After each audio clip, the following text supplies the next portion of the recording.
তো আজকে কবুতরের মাংস বসানো হচ্ছে বুঝে। আর এখানে আমি সব রকমের মশলা দিয়ে দিলাম, দিয়ে ভালো করে নাড়তেছি। তো সবাই কেমন আছেন? আসসালামু আলাইকুম। যে যেখান থেকে আমার ভিডিও দেখেন কমেন্ট করে বলবেন।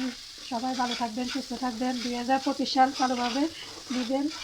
তো আজকে এখানে কবুতরের মাংসটা রান্না করা হবে একদম ঝাল কম দিয়ে। আলু দিয়ে রান্না করতেছি, একটু ঝোল করিয়ে রাখবো।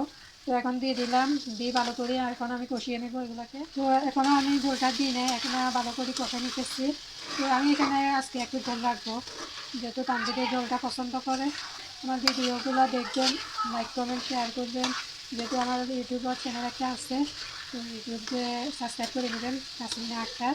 তো এখন কষানো হয়ে গেছে ভালো করে, এখানে আমি ঝোলটা দিয়ে দিব। তো রান্নার ঝোলটা আমি এখন বসাই দিয়ে দিচ্ছি, ঝোল একটু কমাবো। এখন ঢাকনাটা দিয়ে ঢাকিয়ে রেখেছি। চলেন এর ফাঁকে আমার ছেলেদের অবস্থা দেখাই কি করতেছে। এই যে আমার গুডু গুডু বয়, হাই বলো। এই যে আর একটা গুডু গুডু, এই যে দেখেন কি করতেছে। সবাই আমার ছেলেদের জন্য দোয়া করবে।